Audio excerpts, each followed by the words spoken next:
Welcome to competitive cracker. എൻ്റെ പേര് ഷൈജു.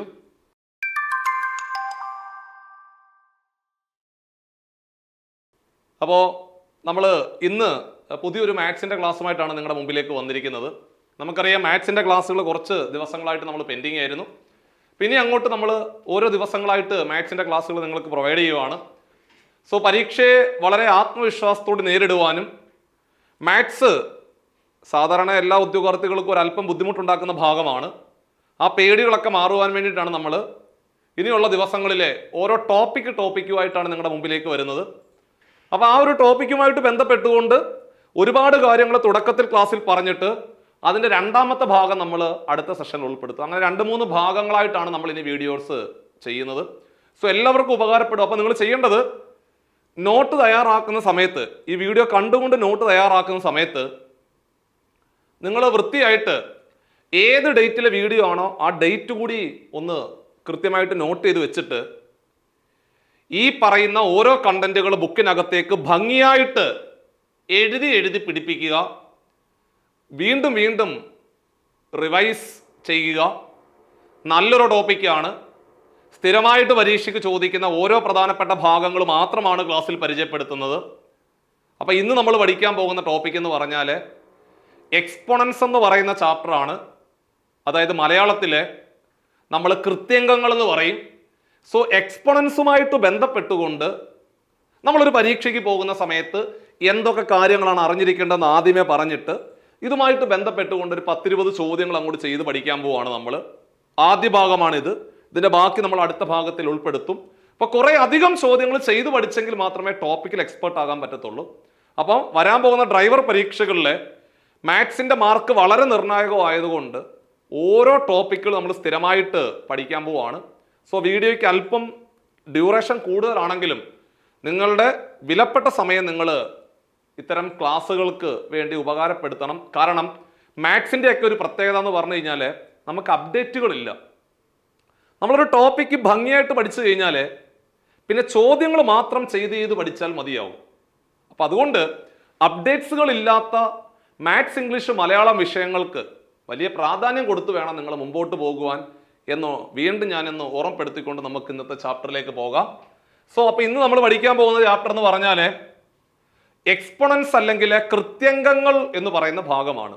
എല്ലാവർക്കും ഒരല്പം ബുദ്ധിമുട്ടുള്ള ഒരു സംഖ്യയുടെ മുകളിൽ ചെറുതായിട്ട് മറ്റൊരു സംഖ്യ എഴുതണം. ആ രൂപത്തിൽ എഴുതുന്ന സംഖ്യകളെ പറയുന്ന പേരാണ് കൃത്യംഗ സംഖ്യ അല്ലെങ്കിൽ എക്സ്പോണൻസ് എന്ന് പറയും. എക്സ്പോണൻസ് എന്ന് പറയുന്ന ചാപ്റ്ററുമായിട്ട് ബന്ധപ്പെട്ടുകൊണ്ട് സ്ഥിരമായിട്ട് പരീക്ഷയ്ക്ക് ചോദിക്കുന്ന ചോദ്യങ്ങളിലേക്ക് ആദ്യമേ കടക്കാതെ ആ ചാപ്റ്ററുമായിട്ട് ബന്ധപ്പെട്ടുകൊണ്ട് ഒരു ഉദ്യോഗാർത്ഥി അറിഞ്ഞിരിക്കേണ്ട പ്രധാനപ്പെട്ട കാര്യങ്ങളാണ് ആദ്യമേ പറയാൻ പോകുന്നത്. സോ എന്താണ് കൃത്യംഗ സംഖ്യ എന്ന് ചോദിച്ചാൽ, ഇവിടെ മക്കളെ x⁻m രൂപത്തിൽ എഴുതുന്ന സംഖ്യകളെ പറയുന്ന പേരാണ് കൃത്യംഗ സംഖ്യ. ഇതാണ് ഫസ്റ്റ് പോയിന്റ്. കണ്ടോ, ഒരു സംഖ്യയുടെ മുകളിൽ ചെറുതായിട്ട് മറ്റൊരു സംഖ്യ എഴുതുവാണെങ്കിൽ ഈ രൂപത്തിൽ എഴുതുന്ന സംഖ്യകളെ പറയുന്ന പേരാണ് കൃത്യംഗങ്ങൾ അല്ലെങ്കിൽ എക്സ്പോണൻസ് എന്ന് പറയും. എക്സാമ്പിൾ പറഞ്ഞാൽ 5⁻7 എക്സാമ്പിൾ ആണ്. താഴെ വലുതായിട്ട് എഴുതുന്ന സംഖ്യ പറയുന്ന പേരാണ് ആധാര സംഖ്യ എന്ന് പറയും. താഴെ നമ്മൾ വലുതായിട്ട് എഴുതുന്ന സംഖ്യ പറയുന്ന പേര് ആധാര സംഖ്യ, മുകളിലെ ചെറുതായിട്ട് എഴുതുന്ന സംഖ്യ പറയുന്ന പേര് കൃതി അല്ലെങ്കിൽ പവർ എന്ന് പറയും. എക്സാമ്പിൾ പറഞ്ഞാൽ 5⁻7 എന്ന് പറഞ്ഞാൽ ഒരു കൃത്യംഗ സംഖ്യയാണ്.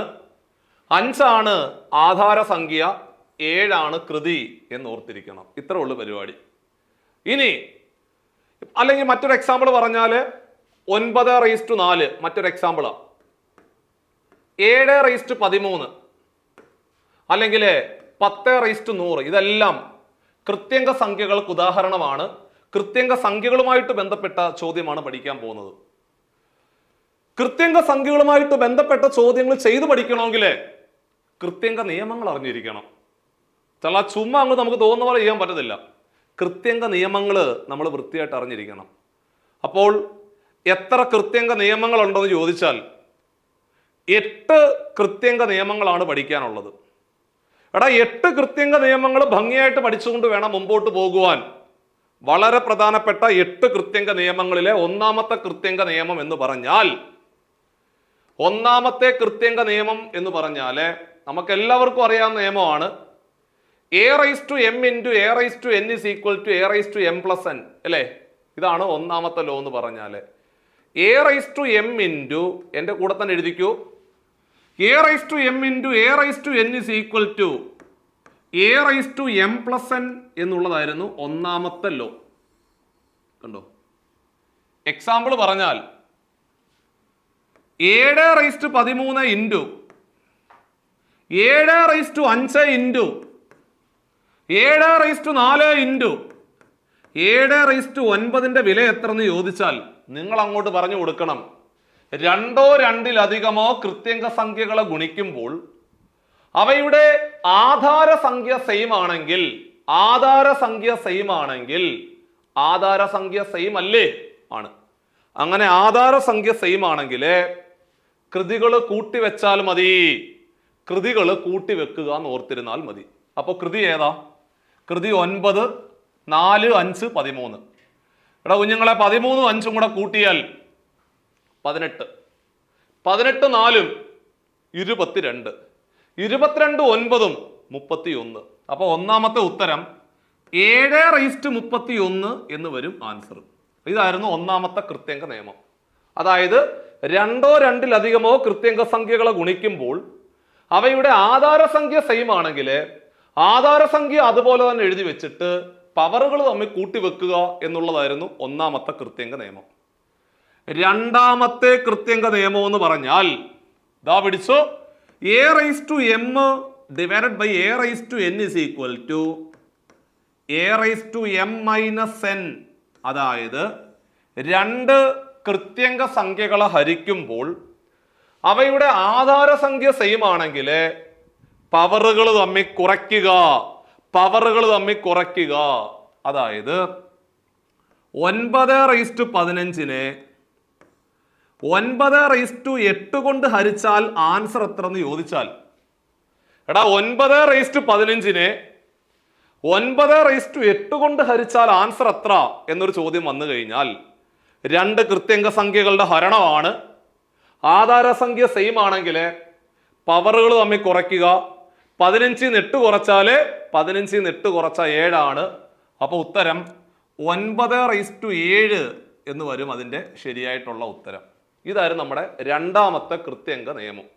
അപ്പൊ രണ്ടാമത്തെ കൃത്യങ്ക നിയമം സെറ്റാണെന്ന് മനസ്സിലായി. ഇനി മൂന്നാമത്തെ ലോയിലേക്ക് നമ്മൾ കടക്കുക. മൂന്നാമത്തെ ലോയിലേക്ക് വരാൻ പോവുക. മൂന്നാമത്തെ കൃത്യങ്ക നിയമം എന്ന് പറഞ്ഞാൽ ദാ പിടിച്ചു, a raised to m the whole raised to n എന്ന് പറയുന്ന format. a raised to m the whole raised to n is equal to a raised to mn. ഇതാണ് നമ്മുടെ തേർഡ് ലോ. ഇതാണ് മൂന്നാമത്തെ കൃത്യങ്ക നിയമം. അതായത് ഒരു കൃത്യങ്ക സംഖ്യയ്ക്ക് ഒന്നിലധികം പവറുകൾ ഉണ്ടെങ്കിൽ നിങ്ങൾ എന്ത് ചെയ്യണം? ആ പവറുകളെല്ലാം കൂടെ ഗുണിച്ചു വെക്കുക എന്ന് ഓർത്തിരിക്കണം. സോ അങ്ങനെയാണെങ്കിൽ എക്സാമ്പിൾ പറഞ്ഞാൽ ഇതാണ്ടേ 2 raised to 3 the whole raised to 4 പിന്നെയും raised to 5. അങ്ങനെ കുറേ പവർ ഉണ്ടെന്ന് കരുതുക. അങ്ങനെ കുറേ പവറുകൾ ഉണ്ടെങ്കിൽ ആ ആധാര സംഖ്യ അതുപോലെ തന്നെ എഴുതി വെച്ചിട്ട് പവറുകൾ തമ്മിൽ ഗുണിക്കുക. 5ഉം 4ഉം കൂടെ ഗുണിച്ചാൽ 5 × 4 20 ആണ്. ആ 20നെ 3 കൊണ്ട് ഗുണിച്ചാൽ 20 × 3 60 എന്ന് വരും. ഉത്തരം 2 raised to 60 ആയിരുന്നു അവിടുത്തെ ശരിയായിട്ടുള്ള ഉത്തരം. അതായത് ഒരു കൃത്യങ്ക സംഖ്യയ്ക്ക് ഒന്നിലധികം പവറുകൾ ഉണ്ടെങ്കിൽ ആ പവറുകളെല്ലാം കൂടെ ഗുണിച്ചു വെക്കുക എന്നങ്ങ് ഓർത്തിരുന്നാൽ മതി. ഇതാണ് മൂന്നാമത്തെ ലോ. നാലാമത്തെ നിയമം എന്ന് പറഞ്ഞു കഴിഞ്ഞാൽ a raised to 0 is equal to 1 എന്നുള്ളതാണ് നാലാമത്തെ നിയമം. അതായത് എടാ ഒരു കൃത്യങ്ക സംഖ്യയുടെ പവർ 0 ആണെങ്കിൽ ആൻസർ 1 ആയിരിക്കും, അത്രേ ഉള്ളൂ. അത് ഏത് കൃത്യങ്ക സംഖ്യ ആണെങ്കിലും പവർ 0 ആണെങ്കിൽ ആൻസർ 1 ആയിരിക്കും. ഉത്തരം 9 raised to 0ന്റെ വില എത്ര എന്ന് ചോദിച്ചാൽ ഉത്തരം 1 ആണ്. അല്ലെങ്കിൽ 100 raised to 0ന്റെ വില എത്ര എന്ന് ചോദിച്ചാൽ ഉത്തരം 1 ആണ്. അതായത് ഏതൊരു സംഖ്യയുടെയും പവർ 0 ആണെങ്കിൽ ആൻസർ 1 ആയിരിക്കും. ആൻസർ 1 ആയിരിക്കും എന്നുള്ളതായിരുന്നു നമ്മുടെ നാലാമത്തെ കൃത്യങ്ക നിയമം. അപ്പൊ നമ്മൾ സ്വാഭാവികമായിട്ടും അഞ്ചാമത്തെ ലോയിലേക്ക് വരാൻ പോവാണ്. അഞ്ചാമത്തെ കൃത്യങ്ക നിയമം എന്ന് പറഞ്ഞാൽ a raised to -m എന്ന് പറയുന്ന ലോയാണ്. A raise to minus m is equal to 1/a⁻m ആണ്. ഇതാണ് അഞ്ചാമത്തെ കൃത്യങ്ക നിയമം. അതായത് ഒരു കൃത്യങ്ക സംഖ്യയുടെ പവർ മൈനസ് ആണെങ്കിൽ ആധാരസംഖ്യ തലതിരിച്ചാൽ പവർ പോസിറ്റീവ് ആവും. ഒരു കൃത്യങ്ക സംഖ്യയുടെ പവർ മൈനസ് ആണെങ്കിൽ ആധാരസംഖ്യ തലതിരിച്ചാൽ പവർ പോസിറ്റീവ് ആകും. ആധാരസംഖ്യയെ തലതിരിച്ചാൽ പവർ പോസിറ്റീവ് ആകും. എക്സാമ്പിൾ പറഞ്ഞാല് 9⁻⁻5 എങ്ങനെ എഴുതാം? 1/9⁻5 എന്ന് എഴുതാം. കണ്ടോ? 7⁻−3 എങ്ങനെ എഴുതാം? 1/7⁻3 എന്ന് എഴുതാം. കണ്ടോ?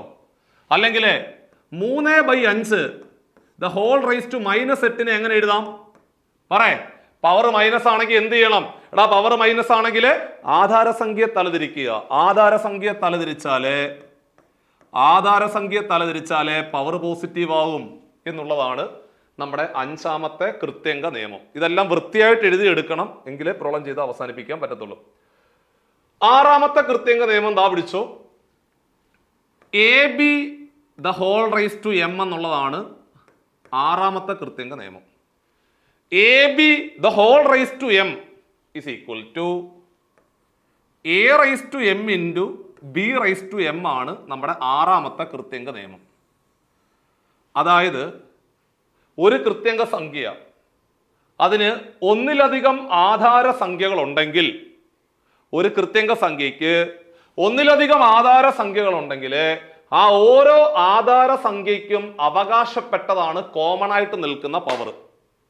ഒരു കൃത്യങ്ക സംഖ്യയ്ക്ക് ഒന്നിലധികം ആധാര സംഖ്യകൾ ഉണ്ടെങ്കിൽ ആ ഓരോ ആധാര സംഖ്യയ്ക്കും അവകാശപ്പെട്ടതാണ് ആ കോമൺ ആയിട്ട് നിൽക്കുന്ന പവർ. എക്സാമ്പിൾ പറഞ്ഞാൽ 2 × 3 × 5 × 7 ദ ഹോൾ റൈസ് ടു 4 എന്ന് കണ്ടാൽ നിങ്ങൾ അങ്ങോട്ട് പറഞ്ഞു കൊടുക്കണം. ഇതിന്റെ എക്സ്പാൻഷൻ നിങ്ങൾ പറഞ്ഞു കൊടുക്കണം. ഒരു കൃത്യങ്ക സംഖ്യയ്ക്ക് ഒന്നിലധികം ആധാര സംഖ്യകൾ ഉണ്ടെങ്കിൽ ആ ഓരോ ആധാര സംഖ്യയ്ക്കും കോമൺ ആയിട്ട് അവകാശപ്പെട്ടതാണ് ആ പവർ. അതായത് ഇതിന്റെ അർത്ഥം എന്ന് പറഞ്ഞാൽ 2⁻4 × 3⁻4 × 5⁻4 × 7⁻4 എന്ന് നമുക്ക് ഭംഗിയായിട്ട് പറഞ്ഞ് അവസാനിപ്പിക്കുവാൻ സാധിക്കും. ഇതാണ് ആറാമത്തെ കൃത്യങ്ക നിയമം. എത്ര ആധാര സംഖ്യകൾ ഉണ്ടെങ്കിലും ആ പവർ എന്ത് ചെയ്യണം? നിങ്ങൾ പിരിച്ചു കൊടുക്കുക എന്ന് ഓർത്തിരുന്നാൽ മതി. ഏഴാമത്തെ ലോ ദാ പിടിച്ചോ. ഏഴാമത്തെ നിയമം എന്ന് പറഞ്ഞാൽ a/b the whole raise to m ആണ്. എടാ a/b the whole raise to m എന്ന് പറഞ്ഞാൽ a raise to m divided by b raise to m. ഇതാണ് ഏഴാമത്തെ കൃത്യങ്ക നിയമം. അതായത് ഒരു കൃത്യങ്ക സംഖ്യ അതിൻ്റെ ആധാര സംഖ്യ ഉണ്ടല്ലോ, ആ ആധാര സംഖ്യ ഒരു ഭിന്നസംഖ്യയാണെന്ന് കരുതുക. അങ്ങനാണെങ്കിൽ അംശത്തിനും ഛേദത്തിനും ഒരുപോലെ അവകാശപ്പെട്ടതാണ് ആ പവർ. അംശത്തിനും ഛേദത്തിനും ഒരുപോലെ അവകാശപ്പെട്ടതാണ് ആ കോമൺ ആയിട്ട് നിൽക്കുന്ന പവർ. എക്സാമ്പിൾ പറഞ്ഞാൽ 2/5 ദ ഹോൾ റൈസ് ടു 4 എന്ന് കണ്ടാൽ എങ്ങനെ എഴുതാം? 2⁻4 ഡിവൈഡഡ് ബൈ 5⁻4 എന്ന് എഴുതാൻ സാധിക്കും. ഇതാണ് നമ്മുടെ ഏഴാമത്തെ കൃത്യങ്ക നിയമം എന്ന് പറയുന്നത്. കണ്ടോ? ഇതാണ് വളരെ പ്രധാനപ്പെട്ട ഏഴാമത്തെ കൃത്യങ്ക നിയമം. അതായത് ആധാരസംഖ്യ ഭിന്നസംഖ്യയാണെങ്കിൽ അംശത്തിനും ഛേദത്തിനും ഒരുപോലെ അവകാശപ്പെട്ടതാണ് പവർ എന്ന് ആലോചിച്ച് വെച്ചാൽ മതി. സോ അവസാനത്തെ കൃത്യങ്ക നിയമം ദാ പിടിച്ചു. ലാസ്റ്റ് ലോ ആണ്. ഇതും കൂടെ കഴിഞ്ഞാൽ നമ്മുടെ ചാപ്റ്ററിലെ ചോദ്യങ്ങൾ അങ്ങ് ചെയ്ത് പഠിച്ചാൽ മതി കേട്ടോ. അപ്പോൾ നിയമങ്ങൾ വൃത്തിയായിട്ട് എഴുതി പഠിക്കണം. ആ നിയമങ്ങൾ അറിയാവുന്നവന് മാത്രമേ പ്രോബ്ലം ചെയ്യാൻ പറ്റത്തുള്ളൂ. അതുകൊണ്ടാണ് ഞാൻ പറഞ്ഞത് കൃത്യങ്ക നിയമങ്ങൾ വളരെ ഭംഗിയായിട്ട് അങ്ങ് പഠിക്കുക, എന്നിട്ട് വേണം പ്രോബ്ലം ചെയ്ത് വെച്ച് പഠിക്കാൻ. പ്രോബ്ലം എടുത്ത് വെച്ച് പഠിക്കരുത്. ആദ്യം കൃത്യങ്ക നിയമങ്ങൾ 8 എണ്ണം ഉണ്ടല്ലോ, ഈ 8 എണ്ണം ഒരു ബുക്കിനകത്തേക്ക് വൃത്തിയായിട്ട് എഴുതി പലതവണ റിപ്പീറ്റ് അടിച്ച് എക്സാമ്പിൾ വിത്ത് റിപ്പീറ്റ് അടിച്ച് കണ്ടു പഠിച്ചിട്ട് വേണം പ്രോബ്ലം ചെയ്ത് പഠിക്കാൻ. എന്നിട്ടൊരു 19 ക്വസ്റ്റ്യൻ ചെയ്ത് പഠിക്കുവാണെങ്കിൽ ചാപ്റ്റർ സെറ്റായി. ഇതൊന്നും പേടിക്കേണ്ട ആവശ്യമില്ല. പരീക്ഷയ്ക്ക് ആ ചോദ്യം അതുപോലെ അടിച്ചെടുക്കാൻ പറ്റും.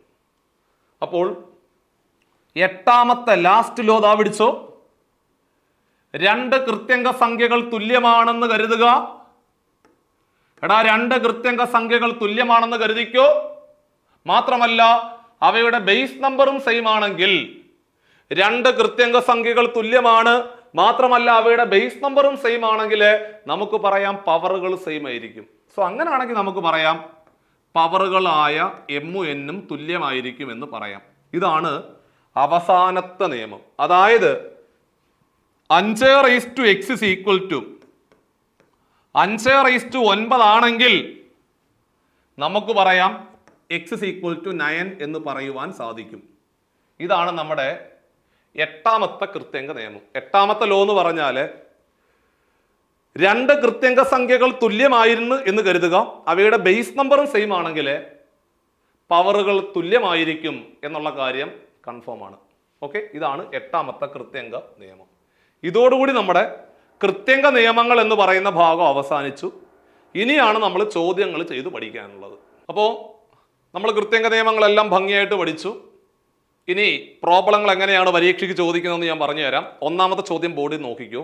Root of 2n is equal to 16 ആണെങ്കിൽ എന്നിന്റെ വില എത്ര എന്നാണ് ചോദ്യം. അപ്പൊ ഇങ്ങനെ ഒരു ചോദ്യം കാണുമ്പോൾ നിങ്ങൾ ഈ ഈക്വൽ ടു സിമ്പിൾ ഉണ്ടെങ്കിൽ, ക്വസ്റ്റ്യനകത്ത് ഈക്വൽ ടു സിമ്പിൾ ഉണ്ടെങ്കിൽ അത് 8ാമത്തെ കൃത്യങ്ക നിയമത്തിന്റെ ഫോർമാറ്റിലേക്ക് എത്തിക്കണം. ഇതൊക്കെ ഒരു ഹിന്റാണ്. ആ ക്വസ്റ്റ്യനകത്ത് ഒരു ഈക്വൽ ടു സിമ്പിൾ ഉണ്ടെങ്കിൽ 8ാമത്തെ കൃത്യങ്ക നിയമത്തിന്റെ ഫോർമാറ്റിലേക്ക് എത്തിക്കുക. രണ്ട് കൃത്യങ്ക സംഖ്യകൾ തുല്യമാണ്, മാത്രമല്ല ബേസ് നമ്പറും നിങ്ങൾ എന്ത് ചെയ്യണം, തുല്യമാക്കുന്ന രീതിയിലേക്ക് ഇക്വേറ്റ് ചെയ്ത് കൊണ്ടുവരണം പ്രോബ്ലം. അപ്പൊ ഇവിടെ ഈക്വൽ ടു സിമ്പിൾ ഉണ്ട്. അപ്പൊ എങ്ങനെയെങ്കിലും 8ാമത്തെ കൃത്യങ്ക നിയമത്തിന്റെ ഫോർമാറ്റിലേക്ക് എത്തിക്കണം. അതിന് വേണ്ടിയിട്ട് രണ്ട് സൈഡും കൃത്യങ്ക സംഖ്യ ആക്കണം, ബേസ് നമ്പറും സെയിം ആക്കണം. അപ്പൊ ഇവിടെ നോക്കുമ്പോൾ ഇവിടെ ഒരു റൂട്ട് കിടപ്പുണ്ടല്ലേ, ആ റൂട്ട് മാറ്റണമെങ്കിൽ എന്ത് ചെയ്യണം? സ്വാഭാവികമായിട്ടും നമുക്കറിയാം ഈ റൂട്ട്, ക്യൂബ് റൂട്ട് അങ്ങനെയൊക്കെ കടന്നു കഴിഞ്ഞാൽ പ്രോബ്ലമോ പ്രശ്നമോ. അത് കളയാൻ സ്ക്വയർ റൂട്ടാണ് കിടക്കുന്നതെങ്കിൽ സ്ക്വയർ ചെയ്താൽ മതി. അപ്പൊ നമ്മൾ ഈ ഒരു സൈഡ് സ്ക്വയർ ചെയ്ത് കഴിഞ്ഞാൽ ഇപ്പുറവും അതുപോലെ എന്ത് ചെയ്യണം? സ്ക്വയർ ചെയ്യണം. അത് മാത്സിന്റെ നിയമമാണ്. അത് മാത്സിന്റെ നിയമമാണ്. ലെഫ്റ്റ് സൈഡ് സ്ക്വയർ ചെയ്താൽ റൈറ്റ് സൈഡ് സ്ക്വയർ ചെയ്യണം. അത് മാത്സിന്റെ നിയമമാണ്. റൂട്ടുള്ള ഒരു സംഖ്യ സ്ക്വയർ ചെയ്ത് കഴിഞ്ഞാൽ എന്താണ്ടേ ഈ സ്ക്വയർ റൂട്ടും സ്ക്വയറും കൂടെ ക്യാൻസൽ ആയി പോകും. അപ്പൊ നമുക്ക് എന്തോ കിട്ടും? ഇവിടെ 2n എന്ന് കിട്ടും. ഇവിടെ 16ന്റെ സ്ക്വയർ എന്ന് പറഞ്ഞാല് മക്കളെ 16നെ 16 കൊണ്ട് ഗുണിക്കുക. 16ന്റെ സ്ക്വയർ എന്ന് പറഞ്ഞാൽ 16നെ 16 കൊണ്ട് ഗുണിക്കുക. 16നെ 16 കൊണ്ട് ഗുണിച്ചാൽ 256, 256, 256. ഇപ്പോൾ നമുക്ക് റൂട്ട് അങ്ങ് പോയി. പക്ഷെ ഇപ്പോഴും ഒരു ചെറിയ പ്രശ്നമുണ്ട് അവിടെ. എന്താണ് പ്രശ്നം? അവിടെ വലതുവശത്ത് കൃത്യങ്ക സംഖ്യ അല്ല. വലതുവശത്ത് കൃത്യങ്ക സംഖ്യ അല്ല. അപ്പൊ എന്ത് ചെയ്യണം? കൃത്യങ്ക സംഖ്യ ആക്കണം. എങ്ങനെ?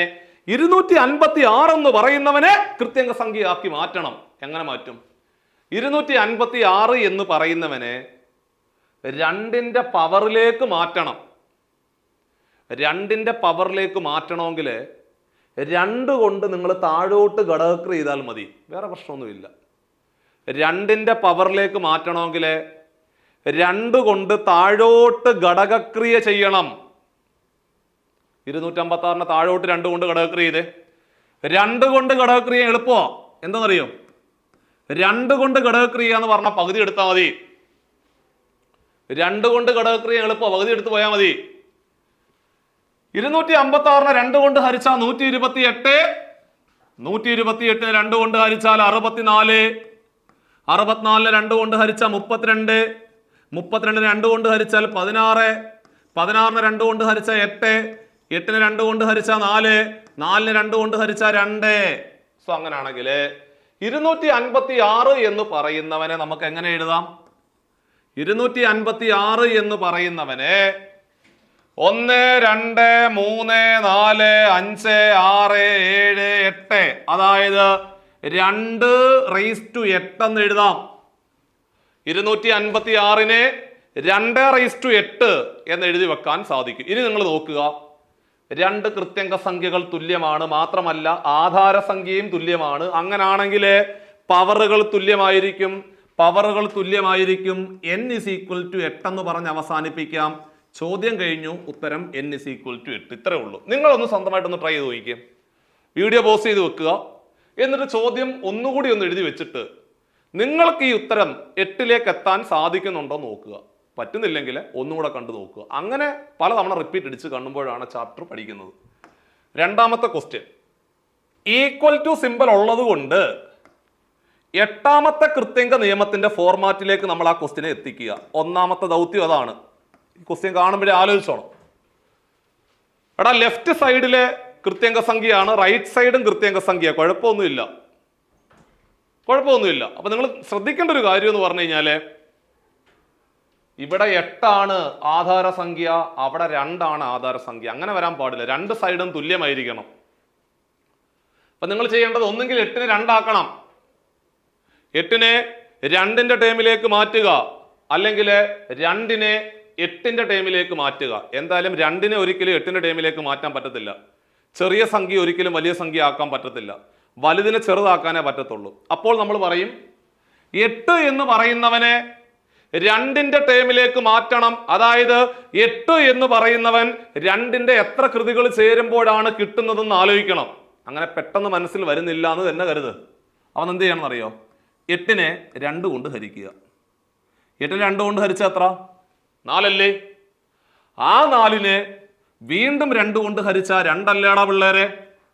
സോ അങ്ങനെയാണെങ്കിൽ നമുക്ക് പറയാം 8 എന്ന് പറയുന്നത് 1, 2, 3. 8 എന്ന് പറയുന്നവനെ എങ്ങനെ എഴുതാം? 2⁻3 എന്ന് എഴുതാം. പവർ മേളിൽ കിടപ്പുണ്ട്. ആര്? x-1 കിടപ്പുണ്ട്. ഇപ്പുറത്ത് നിങ്ങൾ ഒന്നും ചെയ്യണ്ട, കാരണം അവിടെ ഓൾറെഡി 2 സെറ്റാണ്. 2 കിടക്കുന്നത്, പവർ 2. ഇവിടെ മാത്രം ഒന്ന് പവർ 2ന്റെ ടേമിലേക്ക്, ആധാരസംഖ്യ 2ന്റെ ടേമിലേക്ക് മാറ്റിയത്. അവിടെ ഓൾറെഡി ആധാരസംഖ്യ 2. പ്രശ്നമില്ല. a⁻m⁴n എന്ന് പറഞ്ഞാൽ a⁻mn. പവറുകൾ തമ്മിൽ ഗുണിക്കുക. പവറുകൾ തമ്മിൽ ഗുണിച്ചാട്ടേ 3ഉം x-1 കൂടെ ഗുണിക്കുക. ഉപയോഗിച്ച കൃത്യങ്ക നിയമം a⁻m⁴n = a⁻mn ഉപയോഗിച്ചു. വലതുവശത്ത് നമ്മൾ ഒന്നും ചെയ്തില്ല. x+5 അതുപോലെ തന്നെ എഴുതി വെച്ചു.